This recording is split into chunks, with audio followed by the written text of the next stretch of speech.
자, 오늘 우리 함께 읽은 말씀을 통해서 균형 잡힌 사랑이라는 제목으로 함께 은혜를 나누겠습니다.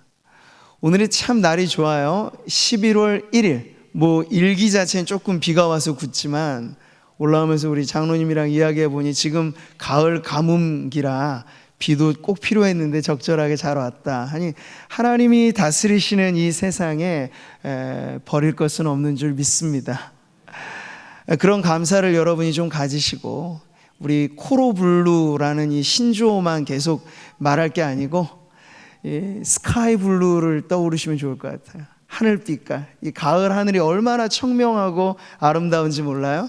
그래서 마음을 좀 드높이시고, 이 낙엽이 하루아침에 색을 바꾸지 않잖아요. 물들여지는 겁니다. 근데 우리도 이 가을을 닮아서 하나님의 사랑에 물들여지시기를 축복합니다. 그래서 하나님의 사랑에 감동받고 은혜에 감격하면요, 누구나 시인이 될 수 있어요. 이 시편의 구구절절의 아름다운 시들은 전문적인 기교를 익힌 시인들이 아니고 은혜의 감동과 신앙의 간증이 무르익어 시인이 된 사람들의 노래가 여기에 있어요. 우리 성도님들도 신앙의 초심이 변치 않고 언제나 구원받은 감격 가지고 살아가면요, 봄에 핀 꽃만 보고 노래하는 게 아니고 가을에 지는 낙엽 보면서도 노래가 나오는, 시가 나오는 인생이 될 줄 믿습니다. 그런 의미에서 제가 가을에 어울리는 시 한 수, 제가 좋아하는 시구 하나를 읽어드리면 이렇습니다. 그대여, 가을 저녁 한때 낙엽이 지면 물으십시오. 사랑은 왜 낮은 곳에 있는지를. 감동의 물결이 좀 일어나야 되는데 워낙에 사실은 시어라는 건 좀 의미를 반추해야 돼야 되는데 떨어지는 낙엽마저도 의미 없지 않다는 거예요. 낙엽이 떨어져야 토양은 그것을 또 떨어져서 끝이 아니죠. 썩어져야 됩니다. 그래야 자기가 뿌리내린 토양을 나무는 또 비옥하게 만드는 거예요. 그러니까 낙엽 하나 버릴 것이 없는 이 나무의 일생이 꼭 사람의 일생을 가르쳐주는 하나님의 자연의 교보제가 아닐까 싶어요. 어제 우리 임직식만 있었던 것이 아니라 은퇴식도 있었는데 아주 영예롭게 교회를 잘 섬기신 우리 귀한 분들이 은퇴하시는 그 은퇴의 의미도 이렇죠. 떨어진 낙엽도 버릴 것이 없이 은퇴하시기까지 수고하였던 분들의 그 수고, 지금도 이 자리에 함께 하신 우리 귀한 믿음의 부모 세대, 그 눈물 어린 기도와 섬김이 있었기 때문에 그 자리 위에 청년들이 이렇게 자라나는 거고, 30대 이상 50대 중장년층들이 계속해서 이 바통을 이어받는 것 아니겠습니까? 그러니까 그런 마음을 좀 가지시면 오늘 우리가 계속해서 살펴보는 이 사랑이란 높은 데 있지 않아요. 낮은 곳에 머뭅니다. 하나님의 사랑도 낮은 데로 임하셨습니다. 그러니 오늘 함께 이 말씀을 살펴보면서 우리가 다시 어찌 이 사랑의 삶을 살아갈까 하였을 때 주님 닮은 모습으로 낮은 곳에 임하는 사랑의 일꾼들 되시기를 주님의 이름으로 축복합니다. 이어령 선생이 이런 말을 하였어요. 우리에겐 참 고민되어지는 화두이기도 하죠. 오늘날 우리 뒤죽박죽인 세상을 보면 정의 없는 사랑, 그리고 사랑 없는 정의, 이것이 딱 대척점이 되어져 있어요. 그래서 많은 사람들이 정의를 외칩니다. 근데 그들의 외침 속에 사랑이 없어서 분란이 일어날 때가 많아요. 또 많은 이들은 감미로운 사랑을 노래 부릅니다. 신곡을 듣듯이 사랑은 계속해서 업데이트되고 리메이크되고 하면서 노래로 불려져요. 근데 그 안에 정의가 없어요. 그러니까 이 불균형에 대해서 우리가 고민을 해야 한다는 거죠. 왜? 오늘의 말씀은요, 그 사랑에 대해서 가르치거든요. 하나님이 지으신 이 새라고 하는, 여러분 보세요. 두 날개로 날아오르잖아요. 한쪽 날개만 갖고 날을 수 있는 새는 없습니다. 마찬가지로 오늘 우리의 사랑이 되찾아야 될 균형이라고 하는 건 그 한쪽엔 하나님을 닮아 의로운 사랑을 갖고 또 한쪽엔 참된 진리이신 우리 하나님의 그 진리에 참다운 사랑을 가질 때 비로소 성도들은 사랑의 날갯짓으로 이 세상을 자유로이 날아다니는 멋진 인생을 살 줄 믿습니다. 자, 그 점에 있어서 이효령 선생이 이런 말을 하였어요. 사랑 없는 정의는 정의 없는 사랑보다 더 나쁩니다. 아이고 내 새끼 하면서 감싸는 것도 잘못이긴 하지만 애를 바로 잡는다면서 매질로 죽이는 부모는 곤란합니다. 이런 이야기를 했어요. 물론 어느 것을 선택하느냐 하느냐의 문제는 아니겠습니다만 사랑에 빠진 정의는 분명 문제가 됩니다 라고 하는 강조를 하는 거죠. 자, 우리 성경이 가르쳐주는 구원 안에는 이런 불균형이 없습니다. 어느 하나만 선택하십시오 이게 아니고 하나님 꽉 찬 은혜로 우리를 구원의 길로 인도해 주셨습니다. 이 말씀을 같이 한번 읽어보죠. 진실로 그의 구원이 그를 경외하는 자에게 가까우니 영광이 우리 땅에 머무르리이다. 인애와 진리가 같이 만나고 의와 화평이 서로 입맞추었으며 진리는 땅에서 솟아나고 의는 하늘에서 굽어보도다. 네, 제가 참 좋아하는 말씀 중에 하나예요. 하나님의 구원을 우리가 이해할 때 단편적이 않고 엄청 부유한 것인데 여기 보세요. 이질적이지 않아요. 인애와 진리가 만나고 의와 평화가 만나고 진리와 의가 손을 잡는 이 모습 말이죠. 이 구원이 필요한 세상은 이게 다 조각나 버렸거든요.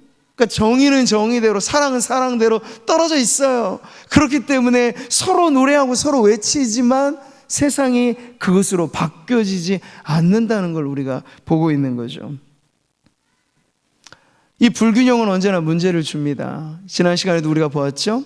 유익을 구한다는 건 나쁘지 않아요. 그런데 그 유익을 구하되 남의 유익을 같이 좀 생각하고 남의 유익을 좀 우선해서 생각하면 좋은데 자기 유익만 구한다, 자기 유익만 우선한다, 이건 이기적인 사랑이 되는 거잖아요. 이 불균형의 문제는 오늘 성경이 두 가지로 가르쳐주는 의와 진리에 있어서 우리에게 너무나 중요한 가르침을 주는 거예요. 여기서 먼저 하나의 깨어진 불균형, 그게 뭔가요? 오늘 말씀에 나오죠. 사랑은 불의를 기뻐하지 아니하며. 불의의 문제가 여기 있습니다. 불의를 기뻐하는 것은 사랑이 아닙니다. 이렇게도 말할 수 있는 거죠. 번역에 따라서는 이 불의 안에 악이 들어갈 수 있고 부정이 들어갈 수도 있습니다. 우리가 보편적으로 이해하는 바로 그런 문제들이죠. 그러니까 누군가 스스로 불의 가운데 악하게 살면서 사랑을 말한다면 그건 사랑 아니라고 얘기를 하는 거예요. 자기 자신에게 뿐만 아니겠죠? 세상 속에, 사회 가운데 누군가의 삶에 불의가 그대로 만연되어져 있는데 그걸 방조한다, 혹은 그걸 수수방관한다, 무언의 지지를 한다, 혹은 더 나아가 그걸 기뻐한다, 그건 사랑이 아닙니다 라고 말하는 거예요. 그래서 이걸 조금 더 적극적으로 말한다면 어떻게 말할 수 있을까요? 사랑은 불의를 미워하는 것입니다, 이런 거예요. 아니, 사랑을 말할 때 미움을 같은 선상에 넣을 수 있단 말인가? 네, 그럴 수 있어요. 성경은 그렇게 말씀하거든요. 같이 한번 읽어보죠. 여호와를 사랑하는 너희여 악을 미워하라. 네. 우리는 늘 사랑은 미움과 다른 반대말로 생각합니다만 사랑은 악을 미워하는 것이래요. 하나님을 사랑한다고 말하면서 하나님에게 악을 행할 수는 없는 노릇이죠. 그러니 하나님 편에서는 하나님 믿지 않고 살아가는 세상이 소위 성인군자라고 말하는 그 사람들이 가장 하나님의 마음을 아프시게 하는 인생인 거예요. 왜? 하나님을 사랑한다 말하면서 하나님을 믿지 않고 있으니. 이게 가장 큰 문제인 거죠. 참된 사랑, 하나님의 성품을 닮아 있는 것인데 하나님이 어떤 분이신가에 대해 성경은 이렇게 말씀해요. 여호와는 의인을 감찰하시고 악인과 폭력을 좋아하는 자를 어떻게 하신다고요? 마음에 미워하시도다. 아니, 사랑의 하나님이 미움을 말씀하세요? 네, 이게 성경이 가르치는 하나님이에요. 우리가 믿고 싶은 방식으로 하나님은 사랑이셔야 해. 그래서 한간에 사랑이 이긴다라는 그런 예전에 베스트셀러도 있었는데 그 책의 요지는 뭐냐면 사랑의 하나님이 어찌 지옥이라고 하는 무시무시한 형벌의 장소를 만들어 놓으실 수 있겠어? 지옥이란 없습니다. 이걸 강조하는 책이 한간에 베스트셀러가 되기도 하였어요. 근데 여러분, 성경대로 우리가 믿는 게 참 신앙이에요? 근데 그 사랑의 하나님은 악을 미워하시기 때문에 끝끝내 돌이키지 않는 그 악에 대하여 하나님은 지옥을 만드신 분이다 하는 것이 성경대로의 신앙으로 우리가 하나님을 믿는 것입니다. 이걸 조금 더 구체화시킬까요? 그러면 성경은 잠언에서 하나님이 미워하시는 것들에 대해서 이렇게 가르쳐줘요. 같이 한번 읽어보겠습니다. 여호와께서 미워하시는 것 곧 그의 마음에 싫어하시는 것이 67가지이니 곧 교만한 눈과 거짓된 혀와 무지한 자의 피를 흘리는 손과 악한 계교를 꾀하는 마음과 빨리 악으로 달려가는 발과 거짓을 말하는 망령된 증인과 및 형제 사이를 이간하는 자이니라. 이 67가지로 소개되어지는 게 사람의 형상으로 의인화된 죄악이죠. 이 죄를 행하는 그 인생들에게 대한 하나님의 심정이 그대로 담겨져 있어요. 어떻게 해요? 마음에 미워하신다 라고 말이죠. 자, 우리는 이 가르침 속에 참된 사랑은 불의를 기뻐하지 않는 것, 불의를 미워하는 것이라고 적극적으로 말한다면 이것이 어떻게 우리의 삶에서 실천되어지느냐 하는 그 과정을 또 살펴볼 수 있어요. 의로운 사랑을 말할 때 그건 개념에만 머물지 않고 그것이 적용되어지는데 그 사랑이 실행되어지는 과정 역시도 의로워져야 한다는 게 바로 이 가르침의 핵심입니다. 예를 들면요, 오늘 우리 3부에 예배하는 우리 청년들이 많이 있는데요, 이 청춘 남녀가 마음에 서로 누군가에게 딱 꽂히게 되는 순간이 있죠. 근데 이게 안타까운 사랑이 되면 짝사랑이라고 말을 해요. 나는 좋은데 그 사람은 아무런 반응을 안 보여요. 그런데 만약 이런 경우에 내가 좋으면 됐지 뭐, 당신이 나를 좋아할 때까지 내가 가만 내두지 않을 거야, 이렇게 한다면 그건 사랑은 이제 점점 가면 갈수록 무서워지는 거죠. 사랑이 아닌 폭력이 될 수도 있습니다. 왜 그럴까요? 내 안에 누군가에 대한 순수한 호감 그 자체를 나쁘다고 말할 수는 없어요. 그러나 상대방의 마음이 열려질 때까지 기다려줘야 되잖아요. 존중해줘야 되잖아요. 무례행해서는 안 되잖아요. 그런데 내 마음만 소중하다 해서 이걸 끝까지 강행한다, 강압한다 라고 한다면 여러분, 그것은 온전한 사랑의 과정을 이탈해버린 것이라고 할 수 있는 거죠. 이런 점에서 사랑의 정당함은 그 과정에 있어서도 불의한 방법을 취해서는 안 된다 하는 걸 말해주고 있어요. 우리 자신의 문제뿐만이 아니죠. 우리와 관계되는 사랑의 관계 대상들이 많이 있어요. 가정 안에서, 그리고 친구지간에, 교우들 간의 관계 속에서, 이웃들 간에, 동료들 간에. 자, 이런 대상에게 있어서 어느 순간 명명백백한 문제가 발견된다면 어떻게 될까요? 불의한 문제가 있어요. 내 자식들에게 불의한 문제가 있어요. 남편에게. 만약 그러면 사랑하는데 그 다 눈 감아주는 게 사랑 아니겠어? 라고 하는 건 오늘 성경이 가르쳐주는 사랑에 부합하지 않는다는 거야. 타인의 누군가의 불의와 결점, 그것이 명백한 하나님 앞에 죄인데 그걸 그대로 방관하는 것은 사랑이 아닙니다 라는 가르침도 이 안에 있는 거죠. 자, 그렇다면 우리가 이 불의한 문제에 대해서 해결자가 되어지는 것이 중요할 텐데 그 해결의 모습에 있어서 오늘 사랑은 다시 앞으로 돌아오는 거예요.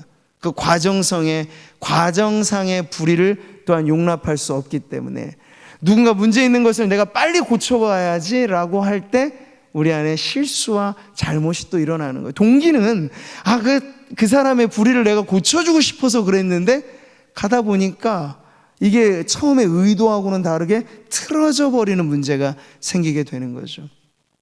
우리는 쉽게 의분이라고 하는 말을 씁니다만 의분이라고 말할 만한 진짜 의분은 많지 않아요. 대부분은 다 자기의 분노죠. 참아주지 못하는 분노고 문제 자체를 내 성미에 맞게 고치려고 하는 조급함, 이런 것들이 쉽게 화를 발하게 되고 그래서 성내는 것은 사랑이 아니라 했는데 성내면서까지도 뭔가를 바꾸려고 하는 이 과정상의 미스, 과정상의 실수 때문에 어그러지는 경우들이 참 많다는 거예요. 자, 이 불의를 기뻐하지 않는 사랑이라고 하는 걸 우리가 이모저모해서 대입하여 적용하면 이것이 결코 간단한 문제는 아니라고 하는 걸 알 수 있습니다. 근데 오늘 성경은 어려운 문제이긴 합니다만 이게 참 사랑이라는 걸 가르쳐 주면서 우리에게 기도의 제목일 수도 있어요.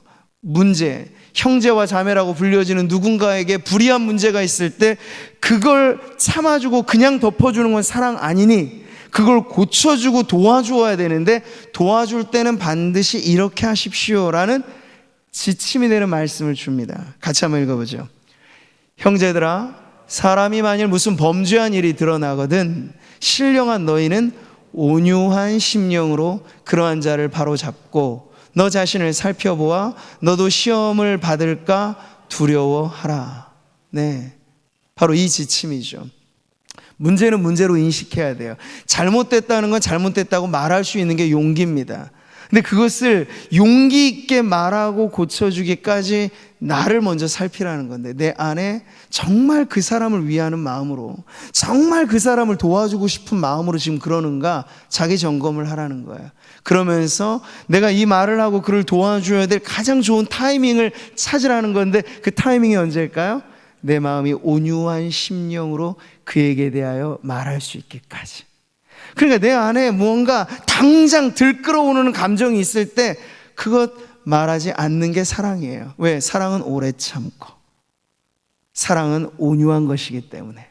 그래서 당장에 뜯어 고치리라 이런 게 아니고 내가 온유한 마음으로 그를 위해 충분하리만큼 기도해주고 충분하리만큼 기다려주는 그런 마음의 과정들을 거쳐가면서 온유한 심령으로 바로잡는 것, 그것이 바로 불의를 기뻐하지 않는 사랑의 실천인 줄 믿습니다. 자, 오늘 말씀을 우리의 교우적인 관계, 가정의 관계만이 아니라 세상을 대입해서 바라보면 사실 더 어려움을 겪습니다. 왜냐하면 이 세상은 불의가 사실 판을 치는 세상이라 해도 틀리지 않을 만큼 눈 뜨고 일어나면 하루가 다르게 불의한 일들이 정말 홍수처럼 밀려오는 세상을 우리가 살고 있어요. 자, 이럴 때 성도들이 우리의 사회적인 삶의 책임에 있어서도 어떻게 사랑의 메신저로 살 수 있을까 하는 고민을 다들 하시죠. 자, 이럴 때 어떠한 하나의 좋은 예를 들 수 있을까 싶으면 저는 20세기 초에 이 영국과 인도의 관계는 지배와 피지배의 관계에 있었습니다. 그때 당시에 간디라고 하는 인물이 일어나 그 인도에 무참히 짓밟혔던 국권과 그리고 짓밟혔던 그들의 어떤 민족성, 인권 이런 것들을 회복시키는 그 제일 앞자리에서 역사의 길이 남을 인물로 쓰임받은 그의 이 삶을 우리가 한번 되돌아볼 필요가 있을 것 같아요. 간디라고 하는 인물은 물론 참된 기독교 신자는 아니었습니다. 힌두교도라고 말하는 게 더 정확하죠. 그런데 간디가 평생 옆에 두고 읽었던 경전 중에 하나는 성경이었어요.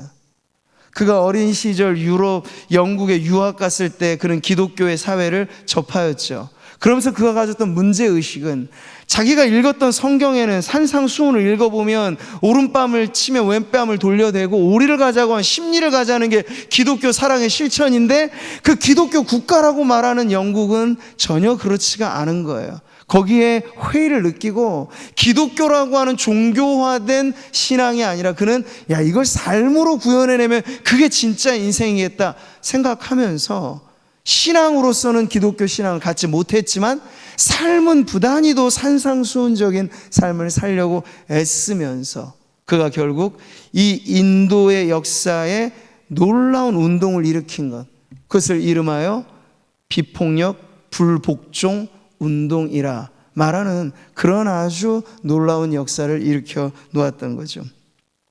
산스크리트어로 그는 사티아그라하라는 이것에 철학적인 뿌리를 두었어요. 이게 뭐냐면 진리를 찾는 노력이라는 뜻이에요. 그러니까 간디라고 하는 인물이 그냥 역사의 길이 남을 위인이 된 게 아니고 몸부림쳤던 거죠. 그가 읽었던 성경의 내용대로 살아보려고 한번 애를 쓴 거죠. 그러면서 그는 그것이 진리라고 믿었고 그 진리대로 살아갈 때 부조리한 세상을 어떻게 뒤바꿀 수 있을까? 폭력에 맞대응하는 폭력이 아니고 폭력을 이기는 비폭력적인 방법으로 불의에 저항하는 운동을 일으켰을 때 무사람들의 마음에 크나큰 감흥을 일으켰다 하는 걸 보는 거예요. 저는 이러한 모습들 우리 자신에게 좀 비교해 볼 때 우리는 신앙 그 자체도 예수님의 이 말씀을 믿고 우리의 삶 자체도 그렇게 살아보려고 애를 쓰는 성도의 입장에서는 더더군다나 우리가 어떻게 이 사회적인 불의를 대할 때 성도로서의 삶의 실천을 감당해야 될까라는 질문은 폭력이 난무하는 세상에 또 다른 폭력으로서 대항하는 것이 아니라 비폭력, 불복종의 이러한 삶을 기독교적으로 우리가 적용하는 것이 매우 중요한 실천이 된다는 걸 알게 되는 거죠. 자, 그래서 여러분, 우리가 몇몇 가지 세부적으로 보면 만약 우리가 하나님의 시선으로 세상을 본다면 인간은 견딜 수 없을 거예요. 왜냐하면 세상의 모든 일들의 악과 죄가 얼마나 많은지를 보게 될 테니까요. 하나님이시기 때문에 그것을 오래 참고 기다려 주시는 거지, 우리들은 감당할 수 없는 게 이 세상의 불의인데, 여러분, 그러한 것들을 대할 때 맞불 작전이 사랑의 실천이 아니고 오히려 강한 것을 이기는 것은 부드러운 것이다. 폭력을 이기는 것 또 다른 폭력이 아니고 그 폭력에 대항하는 비폭력적인 사랑의 대응이 가장 중요한 세상을 바꾸는 실천이 된다는 걸 여러분 잊지 마시기를 바랍니다. 미션이라는 영화를 보신 분들 계신가요? 아마 너무나 유명한 영화죠. 가브리엘스 오보에라고 하는 아름다운 오보에의 선율로 더 유명한 영화이기도 한데요, 거기 보면 두 명의 대조되는 인물이 나와요. 가브리엘이라는 신부하고 멘도자라고 하는 구도자가 나옵니다. 그 당시의 상황도 이 피지배와 지배가 너무나 이 극명하게 대조됐던 제국주의 시대였습니다. 그래서 선교라고 하는 것이 일단은 그 나라를 침탈하고 난 다음에 선교사가 들어가는 이런 어쩔 수 없는 시대적인 한계가 그때 있었어요. 근데 그러한 속에서 복음을 전하고 원주민들을 복음화하는 일에 애썼던 이 가브리엘이라고 하는 신부가 그 선교 진영에 들어온 멘도자라고 하는 수도사를 만납니다.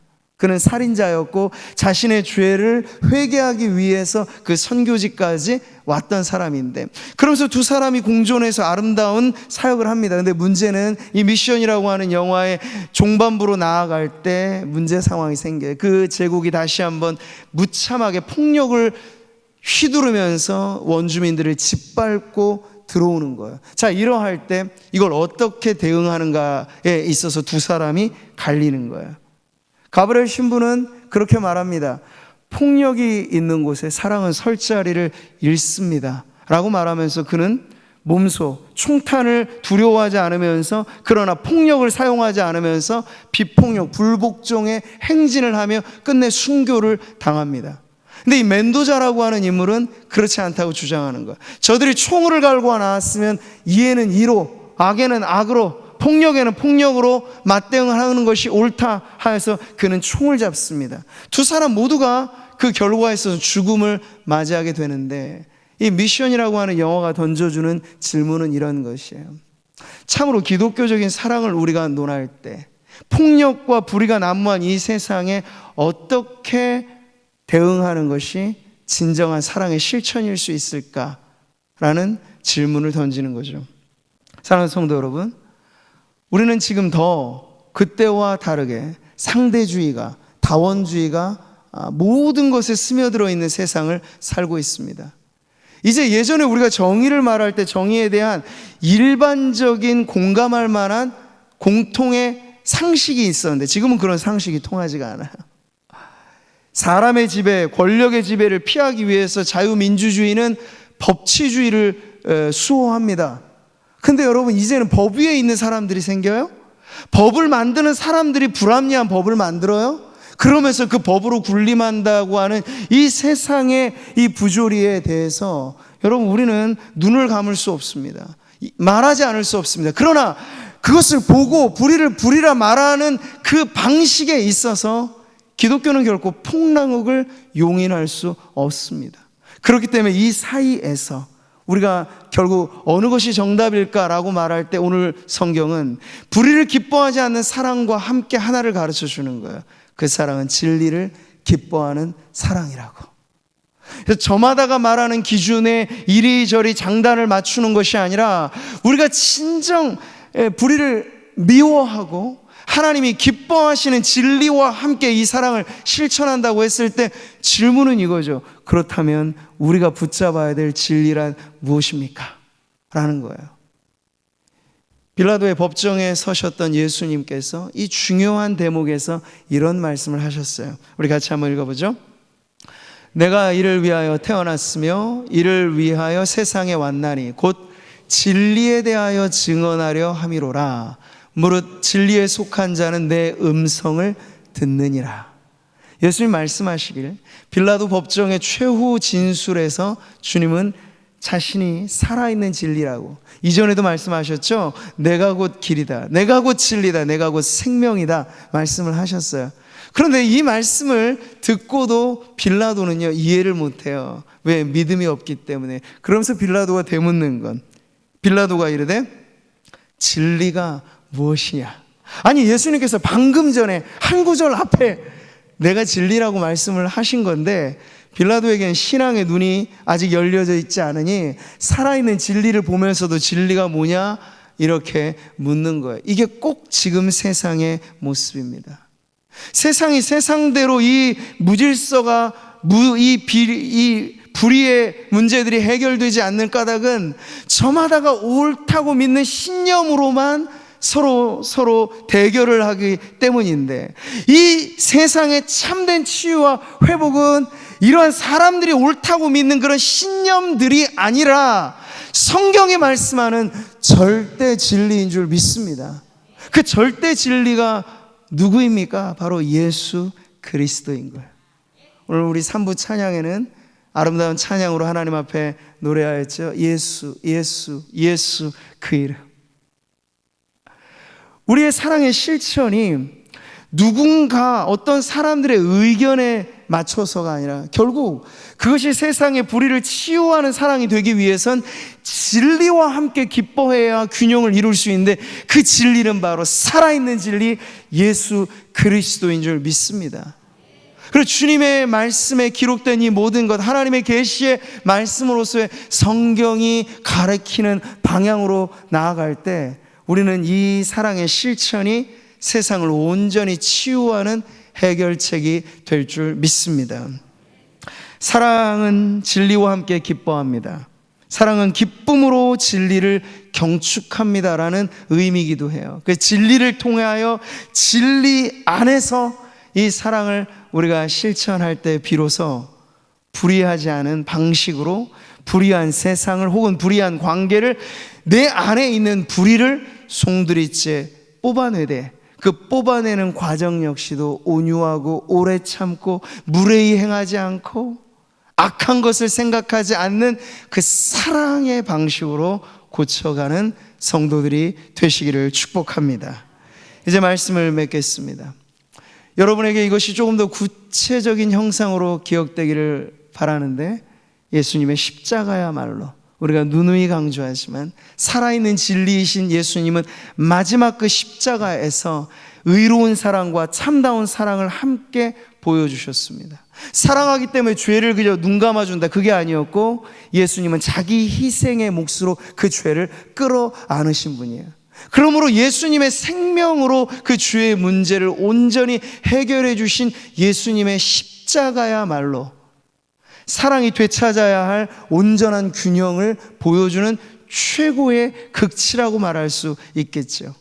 우리 하나님은 의로우시고 우리 하나님은 사랑이신데 그 두 가지가 하나님에겐 충돌을 일으키지 않습니다. 그래서 십자가에 달리신 예수 그리스도는 의로우신 하나님을 만족해 하고 사랑이신 하나님을 함께 만족해 하는 그러한 희생으로 우리에게 참된 사랑을 보여주신 것입니다. 자, 그러니 오늘 말씀을 통해서 우리 자신을 돌아보기를 바랍니다. 오늘 우리 안에는 그런 균형이 혹 깨어진 것이 없는지, 나는 정의를 외치는데 내 안에 주님의 사랑이 그만큼이나 온유하고 오래 참고 무례하지 않게 폭력적이지 않게 그 정의를 외치고 있는가, 이게 우리 점검의 기준인 거예요. 그리고 늘상 사랑을 노래하는데 이 세상의 불의에 대하여는 눈을 감고 있어도 없는 척 그렇게 살아가고 있지는 않은가, 그 역시도 우리가 되찾아야 될, 회복해야 될 불균형이라면 아마 성도들 안에는 각자 정도의 차이가 다른 문제들이 있을 겁니다. 그럴 때 오늘 말씀 앞에 서셔서 이 사랑이라고 하는 가장 깨끗한 거울 앞에 우리를 비추어 보시면서 이 사랑의 두 날개, 의와 진리 가운데 우리 안에 부족한 부분들이 무엇인지를 깨닫고 그것을 위해서 다시 기도하시면서 한 주간 우리의 삶 11월의 1일을 첫 주일로 맞이하는 여러분의 삶의 발걸음이 세상을 향하여 나아갈 때 불의를 고치고 치유하고 회복시키는 사랑의 메신저로서 살아가게 되시기를 주님의 이름으로 축복합니다.